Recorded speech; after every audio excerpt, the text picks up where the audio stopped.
mengawali materi khutbah di bawah yang sangat berbahagia rayanya. Sejenak kita renungkan hadis baginda Rasul Mustafa, di mana sabah wata di lain masa Rasul bersabda, Inna Allah la yanzuru ila suwarikum wa amwalikum walakin yanzuru ila qulubikum wa a'malikum. Rasul mengatakan, sesungguhnya Allah tidak melihat kepada wajahmu, Allah tidak menatap kepada hartamu. Yang Allah lihat, yang Allah tatap, qulubikum, a'malikum, hatimu dan amalmu. Sidumna gad ati gede manusia, sidumna le amal gede hamba.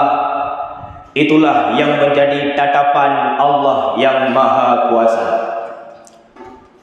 Pertanyaannya adalah, apakah pada hadis tersebut Rasul mengawali kata-kata qulubikum dengan baru a'malikum? Artinya, apakah Rasul mengungkapkan bahwa Allah Subhanahu wa taala awai dile ni tatap ati dengan baru dilik ba amal dan harta. Ba amal, pakan han amal ile yang dilik dan ditatap oleh Allah, pakan ati yang pun dilik dan ditatap. Setidaknya ada dua jawaban dan dua hikmah dari hadis tersebut.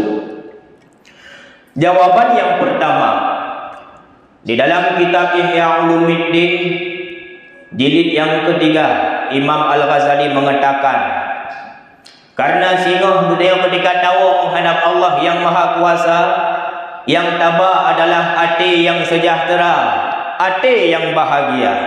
Makanya Allah tatap hati dengan baru beramal. Nyokuh makna dari firman Allah Subhanahu wa taala di dalam Al-Quran di sini tertera, Bismillahirrahmanirrahim, yauma la yanfa'u malu wala banuna illa man atallaha biqalbin salim. Sehingga ketika harta hana fungsi, anu hana guna dengan putawa menghadap Allah, man atallaha biqalbin salim, itulah dengan hati yang sejahtera, itulah dengan hati yang bahagia. Ma makna qalbin salim? Ibnu Abbas mengatakan, makna qalbin salim itulah hati yang jauh dari sifat syirik dan munafik. Allah mengatakan, makna qalbin salim itulah hati yang jauh daripada penyakit hati. Sehingga orang tahu menghadap Allah yang Maha Kuasa, yang tabah adalah hati yang sejahtera. Maka hati pun yang ditatap oleh Allah dengan baru mentilik beramal. Yang pertama. Hikmah yang kedua, karena punya hati gede hanapa akan bermasalah dengan ibadah amal kebajikan yang kita lakukan. Sidumna le amal yang kita pubut, rukuk dan sujud kita laksanakan, duha dan tahajud tak terlupakan. Malah tak iringi pula dengan ibadah sunnah yang lainnya, tak iringi pula dengan ibadah zahir yang lainnya. Maka rukuk dan sujud dan ibadah zahir yang lainnya akan bermasalah, akan tiada nilai dan arti. Menyati kita yang bermasalah, dalam hati kita yang bersemi penyakit hati, dalam hati tersimpan salah sabuh daripada penyakit batin, akan bermasalah dengan nilai ibadah yang kita lakukan. Nyokuh makna dari hadis baginda Rasul Mustafa, puna bekas di baginda Nabi, ala inna fil jasadi mudghah, berdadu kulit kita dumna dalam tubuh kita manusia na segumpal daging. Idza saluhal jasadu kullu wa idza fasadal jasadu kullu. Apabila daging itu bagus, maka baguslah seluruh anggota tubuh. Namun apabila daging itu busuk, daging itu bermasalah, maka bermasalahlah seluruh anggota tubuh. Ala wahyal qalbu, itulah hati.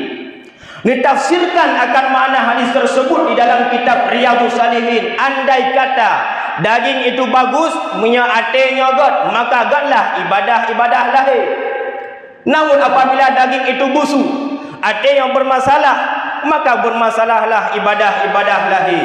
Intinya adalah ibadah salat, puasa, zikir dan ibadah zahir yang lainnya akan bermasalah, akan tiada nilai dan arti. Punya ate kita yang bermasalah, lam ate bersemi penyakit ate, dalam ate tersimpan salah sabah daripada penyakit batin. Maka menggambarkan di Imam Al-Ghazali di dalam kitab Surah Salikin, penyakit batin lu entah 52 lu baca, tapi ini simpulkan dia si pelombok sagai yang mudah untuk ingat. Syarahul ta'am, syarahul kalam, ghadab, hasad dan bakhil, hubbuzah dan hubbud dunia, takabur, ujub dan ria. Andai kata salah sabuh daripada siploh yang miliki, yakin dan percayalah akan bermasalah dengan nilai ibadah yang dia lakukan. Contoh di antara lele contoh. Dalam ate bersemi penyakit ate namanya hasud. Putra hasud, dengki. Pakiban makna dengki. Nembuh makna dengki di dalam kitab na dua. Makna dengki yang pertama, karahatun nikmati alal mun'ami alaihi. Hana senang oh takalan orang lain merempak nikmat nyan dengki. Atau dalam istilah ini disingkat dengan kalimat SMS.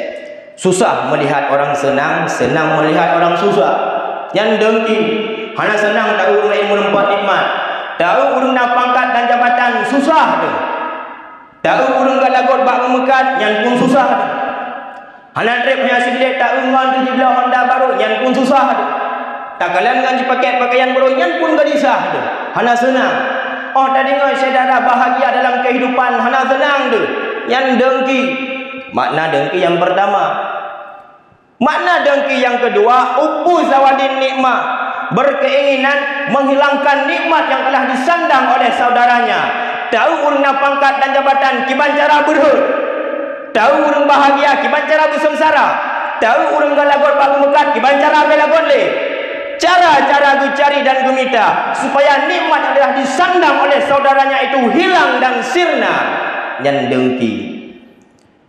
Putra akibat bagi orang yang memiliki penyakit dengki, Rasul mengatakan di dalam hadisnya yang mulia, fa innal hasada yaqulul hasanat kama taqulun narul hatab. Penyakit dengki yang terdapat di dalam hati, yang bersemi di dalam dada, bersinar di dalam jiwa, akan menghilangkan kebajikan-kebajikan yang kala beliau lakukan, laksana api menghilangkan kayu. Tacok kayu tataman abu, tacok apui tatut, itu kayu akan hilang menjadi debu. Menan umpama nilai kebajikan yang kaluh tak berlaku. Ruku dan sujud beliau laksanakan, duha dan tahajud tak terlupakan, zikir dengan Al-Quran sampai hudib di bak lisan, bak uronyo, dari rumah dan langkah, setiap langkah yang tabut, setiap tuut yang menggerak, Allah mencatat akan amal kebajikan. Amal kebajikan yang akan hilang dan sirna. Kebajikan yang lakukan namun hanya bernilai dan bermakna. Bahkan karena hati kita yang bermasalah, dalam hati bersemi penyakit hati, dalam hati tersimpan penyakit batin, itulah hasud dengki. Oh hana dengki, busit yang na upat. Yang upat bahagian daripada penyakit hati. Bunuh penyakit hati nasibluh syarahul ta'am, syarahul kalam yang kedua, pegah habang melampaui batas. Oh bertaksir penyakit hati yang kedua, syarahul kalam, lethat, pegah habang melampaui batas. Sehingga di dalam kitab Ihya Ulumuddin bertaksir tentang bahaya lisan, bahaya lidah. Bahaya nak jaga lidah, nak 20 macam. Lethat bahaya-bahaya lidah. Namimah, sumpah serapah, dusta dan lain sebagainya. Yang tak pernah manum yang mungkin berhubung waktu dan keadaan. Salah satu daripada 20 itulah upat. Putra makna upat. Bahasa bahawatnya di lain masa tengah duduk dengan para sahabat Rasul tanya, ya ashabi atadaru namal ghibah. Wahai sahabat lo, nak tak putra makna ghibah? Nak tak mufhum pakiban yang dikun dengan upat? Para sahabat menjawab, Allahu wa rasuluhu a'lam. Allah dan Rasulnya yang lebih mengetahui. Maka Rasul bersabda, yang dikatakan dengan upat, zikruka akhaka bima yakra. Tak pegah ke saudara tu, andai kata ji dengar akan yang tak pegah yang jut ke bengeh ji, yang upat. Contoh di antara lele contoh. Lembuh contoh yang tulis dalam kitab bab masa Nabi, lembuh contoh dalam kehidupan. Karena lihat dalam kehidupan contoh-contoh bermupat. Contoh mupat bab masa Nabi. Bab sebuah masa Siti Aisyah duduk dengan Rasulullah. Lam tiba-tiba teruklah Firaun ke temaya. Temaya urang yang bedah berangkat nak ada urang yang kagadah di hadapan baginda Rasul. Nekun le Siti Aisyah. Ya Rasul, perempuan itu orangnya pendek. Nah, riwayat mengatakan Aisyah nekun, ya Rasul, perempuan itu orangnya rendah. Intinya Aisyah nekun, ya Rasul, urang yang tuet. Pun di baginda Nabi, Aisyah, engkau telah mengumpat. Ya Rasul, bukankah yang aku ungkapkan ini perkataan yang benar? Memang betul urang yang tuet. Aisyah, seandainya satu dosa upatmu dicampakkan ke dalam lautan, maka sungguh berubahlah air laut. Yang tafsir makna hadis upat. Kiban mafhum ji, seandainya secret dosa upat tapi dalam laut, backing laut. Yang sidum bahaya upat. Perkataan memang biasa dalam kehidupan takun kengan kulit hitam tu. Tak kalian kerebu. Ada lagi tak pagi ancu. Dumhajan yang sudah selalu. Perkataan memang biasa, tapi efeknya luar biasa. Malah salah sabah penyakit batin yang nak abadikan oleh Allah Ta'ala di dalam Al-Quran, itulah upat. Bak sabah ayat yang kau sering kita baca, bak surat yang kau kain kita dengar Allah berfirman, wailul likulli humazatil lumazah. Celaka bagi para pengumpat. Humazah, lumazah. Ayat yang tren berkenaan dengan Umayyah bin Khalaf yang selalu mengumpat Nabi. Nah, riwayat yang mengatakan nyan ayat tren berkenaan dengan Akhnas bin Syarif yang selalu mengumpat orang beriman. Allah nyebutkan ayat, wailul likulli humazatil lumazah. Celaka bagi mereka yang mengumpat. Humazah, lumazah. Alladzi jama'a malahu wa 'addada. Celaka pula bagi mereka yang mengumpulkan harta yang dia minta. Baura tak bilun, bak bulun tak kira, baton tak putren, padum nalaba. Ingat bak sabah wate di lain masa, nyan harta hana bernilai dan bermakna kecuali harta yang na nilai sedekah dan harta yang na nilai wakaf. Lain hartanya mandum jud ke milik gau, lain daripadanya mandum jud ke ahli waris. Nyan pun menyapa tak kubah ahli waris. Menyahan apa? Harta yang akan ke malapetaka tatkala kita tahu menghadap Allah yang Maha Kuasa. Allazi jama'a mala wa 'addada. Celaka bagi mereka yang mengumpulkan harta. Pakan di pesapat harta, yahsabu annama lahu akhlada. Mereka mengira itu harta dapat mengekalkan kehidupan mereka. Dan dipikir harta yang dibesapatnya udah sabe-sabe hana mati-mati. Kala kata Allah, padahal tidak. Kan lagi awak yang fikir. Kan lagi awak yang fikir. La yubadanna fil utama. Para pengumpat, para pengumpul harta yang lupa bersedekah dengan harta yang dimilikinya. Kalla la yumbadanna fil utama. Mereka akan dilemparkan ke dalam utama. Wama adraka mal utama. Apakah kalian mengetahui apa itu utama? Narullahil muqadatul lati tafalu al afidah. Sebuah lembah neraka, api yang menjulang tinggi, terbakar mereka, terkelupasakan kulitnya, api merasuk hingga ke dalam jantungnya. Innaha alaihim musadatun fi amadin mumaddada. Mereka diikat di tiang, ditutup dari atas, menjerit dalam kesakitan, menangis dalam kepedihan, kesal nunjuk yang siksa, yang ikat dan nutup, yang api merasuk sampai dalam jantung, tutup. Urang yang mengumpat, urang yang bersapat-sapat harta, tua ke Allah yang Maha Kuasa, yang sidung bahaya upat, sampai-sampai Allah mengancam di dalam ayat Al-Quran, celaka bagi mereka yang mengumpat. Hadirin yang berbahagia, maka mari melalui momentum bulan Rajab. Bulan Rajab bulan tubuh, gimana cara perbaiki tubuh daripada abud maksud, baik yang maksud batin ataupun maksud lahir. Tak pergi hati daripada penyakit hati. Gimana cara tak pergi? Yang pertama riadah, tak terapi. Gimana mufhum tak terapi? Bersering-sering dah baca Al-Quran, bersering-sering dah menselawat, pula bersering dah berzikir. Ala bi zikrillah tatma'innul qulub. Berdadu pula kena dumna dengan berzikir, hati kita akan damai, hati kita akan sejahtera dan bahagia. Bersering-sering dari Allah. Yang kedua, bermujahadah. Kiban makna mujahadah, bersungguh-sungguh pada pubat. Patna bertasawuf, buruh dunia di sinan. Patna pengajian, benar dunia dalam kawasannya. Karena penyakit hati cukup had alu, mengibaratkan di Imam Al-Ghazali, penyakit hati laksana kaki semut hitam, berjalan di waktu malam, menginjak di atas batu hitam. Oh tuh hantar depu, oh tegah handuh dahu. Maka perlu riyadhah dan mujahadah. Yang kelihatan cara perbaiki penyakit hati, pertama sifat takwa dalam hati kita yang. Padimpo sifat takwa na siflu. Salah sabah daripada penyakit sifat takwa itulah tawadhu. Bujurlah kita orang yang tawadhu.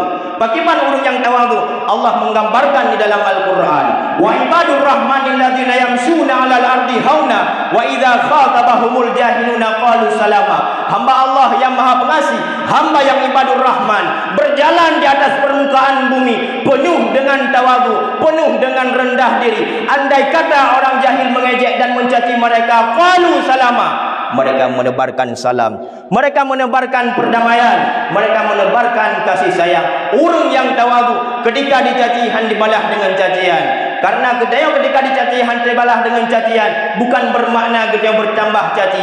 Ketika dia dimaki hantar balas dengan makian bukan bermakna kita bertambah maki. Justru dalam pandangan Allah dan para malaikat kita bertambah tinggi. Nyokuh makna dari hadis baginda Nabi, man tawadha'a lillah rafa'ahullah. Barang siapa yang tawadhu karena Allah, Allah akan mengangkat harkat, derajat dan martabat. Orang yang tawadhu itulah orang yang membersihkan hati daripada penyakit hati. Mudah-mudahan dengan riyadhah dan terapi hati, dengan mujahadah sungguh-sungguh pada pubat, pula dengan tabusaha pada tamang sifat takwa dalam hati kita, insya-Allah penyakit hati, penyakit batin akan gadah dan sirna dalam jiwa kita dumna. Sehingga ketika tawa menghadap Allah yang Maha Kuasa, yang tabah adalah hati yang sejahtera, hati yang bahagia. Amin ya Allah, amin ya Rahman, amin ya Arhamar Rahimin. Alhamdulillahirabbil alamin. Allahumma salli ala sayyidina Muhammadin wa ala alihi wa sahbihi ajma'in. Asyhadu an la ilaha illallah wahdahu la syarikalah wa asyhadu anna sayyidana Muhammadan abduhu wa rasuluhu la nabiyya ba'dah.